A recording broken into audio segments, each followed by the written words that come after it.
అమ్మా, అఖండ దీపం వెలిగించావు. ఇంకో 5 నిమిషాలలో నీకు ఎదురయ్యే ముత్తైదువ దగ్గర ఆశీర్వాదం తీసుకో తల్లి.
ఇచ్చిన 5 నిమిషాల వ్యవధిలో ఏ ముత్తైదువు రాకపోతే ఎలా?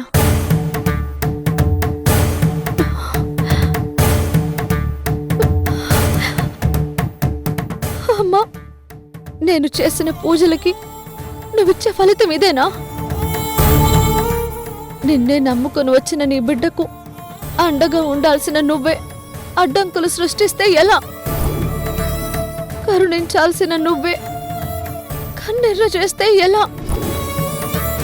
నా మాంగళ్యాన్ని కాపాడమని నిన్ను నమ్మి నీ చెంతకొస్తే నాకెందుకింత పరీక్ష?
అమ్మా,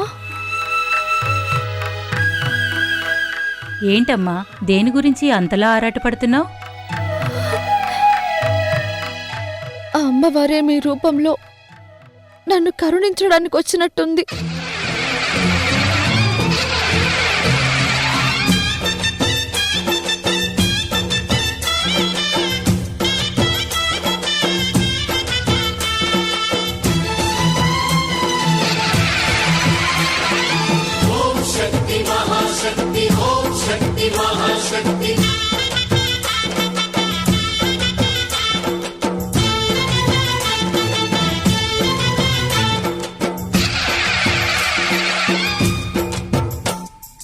అమ్మా భవానీ లోకాల నేలే ఓంకార రూపమమ్మా, తల్లి నీ మహిమల్ని చూపవమ్మా.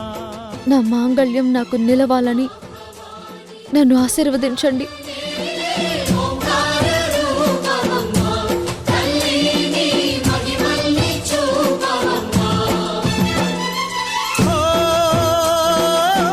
సృష్టికే దీపమా శక్తికే మూలమా సింహరథమే నీదమ్మా అమ్మ దుర్గమ్మ భక్తులను దీవించుమా. అమ్మ నువ్వు కోరుకున్నది ఇవ్వదమ్మా, నీకు కావలసింది మాత్రమే ఇస్తుంది.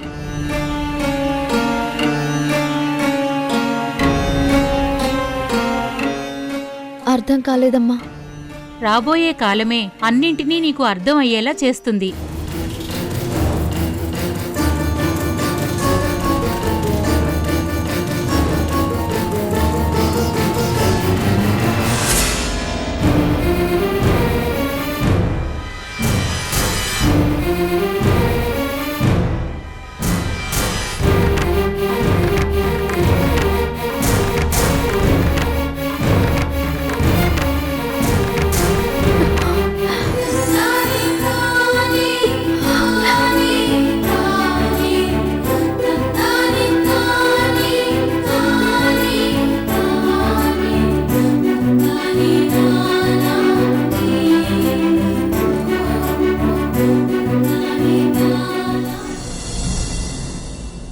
మా అనాథ శరణాలయంలోని పిల్లల కోసం పుస్తకాలు, బట్టలు, స్వీట్స్ పంచడం కోసం ముందుకొచ్చినందుకు థ్యాంక్ యూ కిరణ్ గారు. పర్లేదండి, ఇది చాలా చిన్న విషయం, దీనికోసం థ్యాంక్స్ ఎందుకు? ఏంటి సార్ ఈరోజు స్పెషల్? మీది కానీ మీ ఫ్యామిలీలో కానీ ఎవరిదైనా పుట్టినరోజా లేక మీ పెళ్లి రోజా? అలాంటిదేం లేదండి. జనరల్గా ఏదైనా అకేషన్ ఉన్నప్పుడు వాళ్ల పేరు మీద కొంతమంది దాతలొచ్చి పిల్లలకు ఏదో ఒక సహాయం చేసి వెళ్తుంటారు. మరి మీరు? ఇది నా భార్య ఉషా కోసమండి.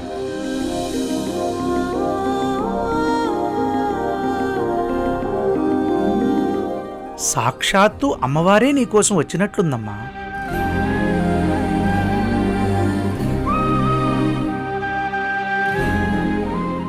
ఇంకా స్వామీజీ చెప్పినట్లు అఖండ దీపం కొండెక్కేలోపు మీ భర్త ఇక్కడికి వచ్చి ఆశీర్వదిస్తే నీ సౌభాగ్య సంరక్షణ వ్రతం పూర్తయినట్లేనమ్మా.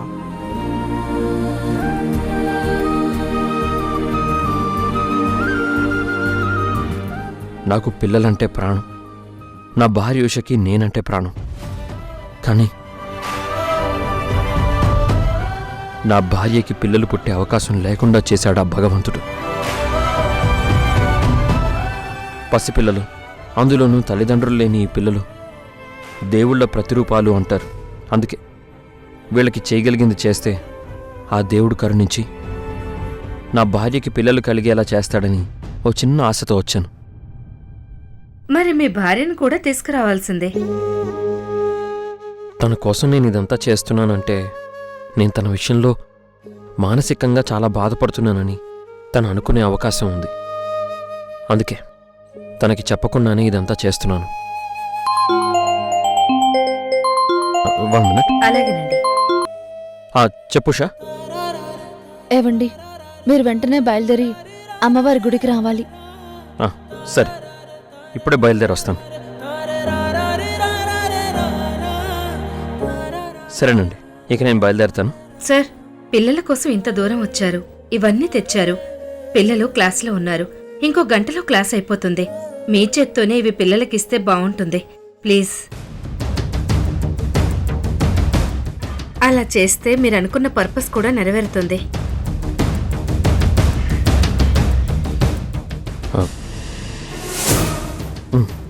సరే.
విద్యాధరి గారు,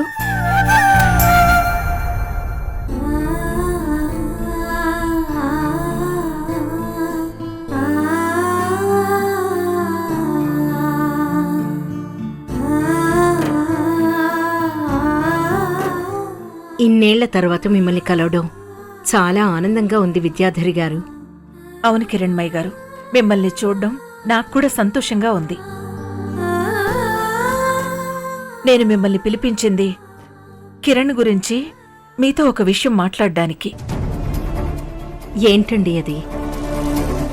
నేను నిర్వహించబోయే ఒక సంగీత కచేరీలో పాట పాడమని అడగటానికి కిరణ్ ఇంటికి వెళ్ళాను. తనని కలిసి మాట్లాడాను. అయితే నాకు ప్రతిస్పందనగా నేను ఊహించని మాట అతని నోటి నుండి విన్నాను. సంగీతానికి తన జీవితంలో స్థానం లేదు అని కిరణ్ అన్నాడు. ఏంటండి మీరు అనేది? అవును. ఎందుకని ప్రశ్నిస్తే తను సంగీతాన్నే పూర్తిగా వదిలేశానని చెప్పాడు. సంగీతమే ప్రపంచం, సంగీతమే ప్రాణం అనుకున్న కిరణ్ సంగీతం వదిలేయడం ఏంటి? నేను నమ్మలేకపోతున్నాను. అవును, వినడానికి చేదుగా ఉన్నా అదే నిజం. మీరు కోరినట్టుగా నేను పాట పాడలేను. నన్ను ప్రాణంగా ప్రేమించే నా భార్య విషయంలో చేసిన తప్పు వల్ల నేను ప్రాణంగా భావించే సంగీతాన్ని వదిలేయాల్సి వచ్చింది. నేను చేసిన తప్పుకి పరోక్షంగా కారణమైన సంగీతాన్ని వదిలేస్తున్నానని, మళ్ళీ జీవితంలో పాట వైపు అడుగు పెట్టనని నిర్ణయించుకున్నాను.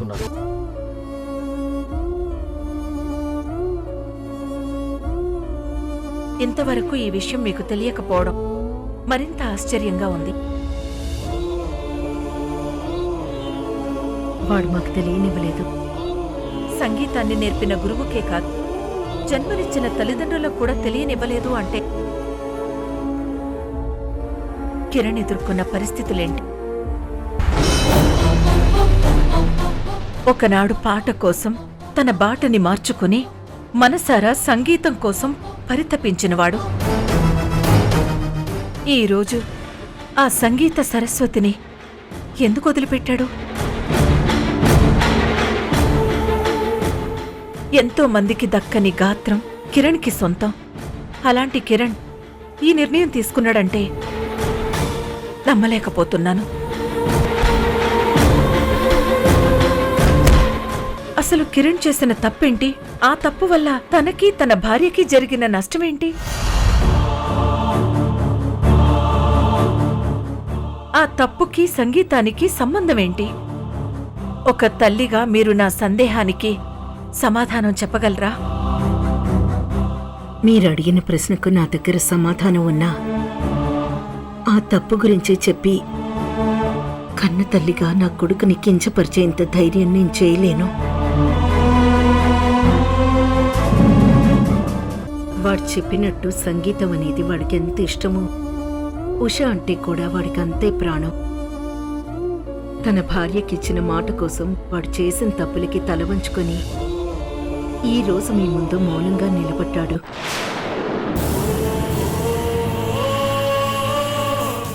నిజం చెప్పాలంటే జరిగిన దానికి వాడి గొంతు మాత్రమే కాదు, మా ఇంట్లో అందరి జీవితాలు కూడా మూగపోయాయి. కొడుకుని నియంత్రించగలిగే సమర్థురాలైన తల్లి మీరు. అలాంటి మీరే కిరణ్ చేసిన తప్పుని సరిచేయలేకపోయారని నాకు అర్థమవుతుంది.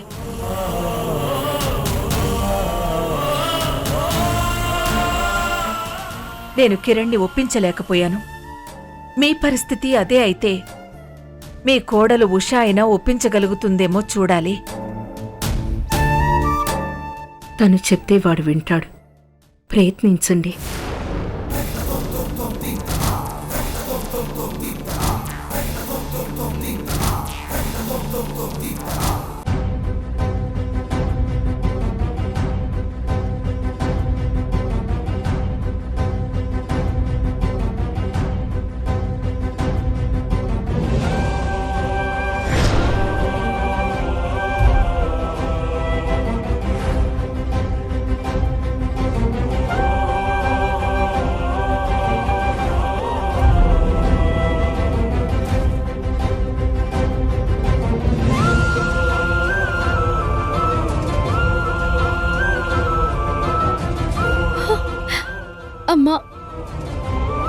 నాపైనే ఎందుకిన్ని పరీక్షలు, నాకే ఎందుకిన్ని శిక్షలు?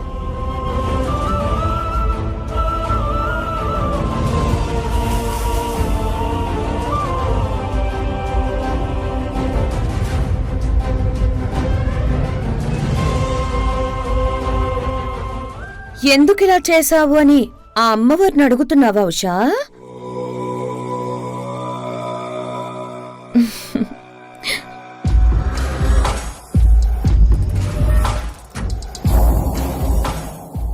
అడగాల్సింది అమ్మవారిని కాదు, గుడికి రాకుండా నీ నమ్మకాన్ని నీ ఆశని చంపిన నీ పతిదేవుణ్ణి.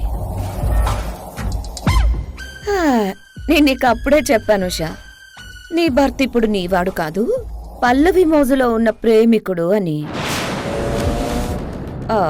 నా మాట విన్నావా? పురాణాల్లో పతివ్రతల పూజలు చేశావు. ఇప్పుడేం జరిగింది?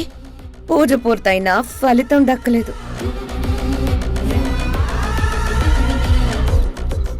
నువ్వు కిరణ్ కోసం, కిరణ్ కట్టిన తాళిని నిలబెట్టుకోవడం కోసం ఇంత చేశావు, కానీ ఆ కిరణ్ నీకోసం గుడికి కూడా రాలేదు.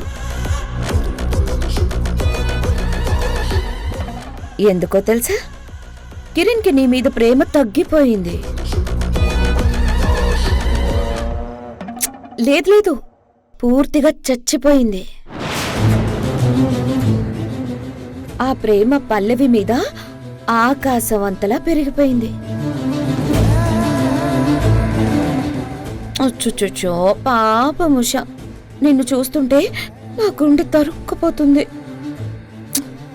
నీకే ఎందుకిన్ని కష్టాలు, నీకే ఎందుకిన్ని బాధలు, నీకే ఎందుకిన్ని అవమానాలు?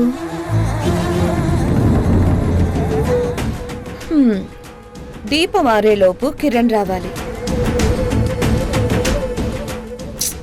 కానీ నిజం చెప్పాలంటే ఆ దీపం ఆరిపోయేలోపు కాదు, నీ ఊపిరాగేలోపు కూడా కిరణ్ రాడు.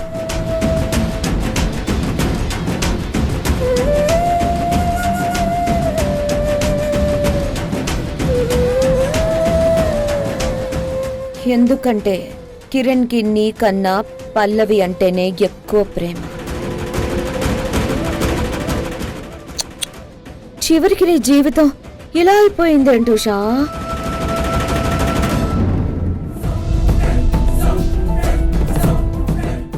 ఇకనైనా నువ్వు ఓడిపోయావని ఒప్పుకొని కిరణ్ జీవితం నుంచి తప్పుకోవడం మంచిది.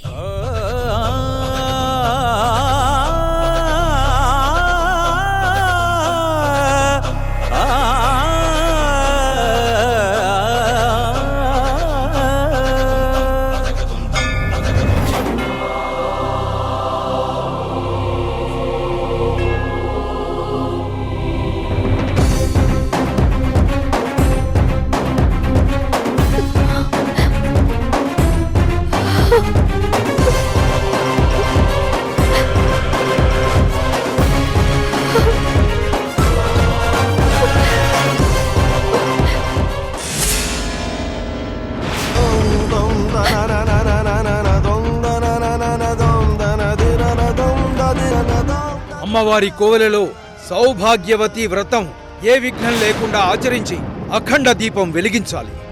నీ భర్త దీపం కొండెక్కక ముందే గుడికి వస్తే చివరి పరీక్షలో నెగ్గి నువ్వు నీ మాంగళ్యాన్ని కాపాడుకున్న దానివవుతావు.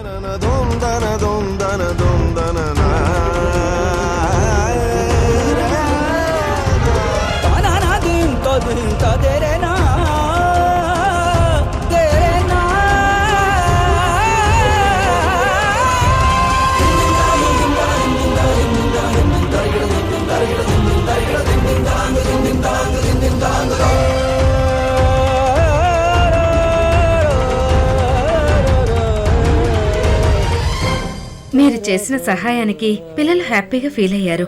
మీ మనసులో ఉన్న కోరికని ఆ ప్రభువు నెరవేరుస్తాడు. God bless you my child. Thank you అండి.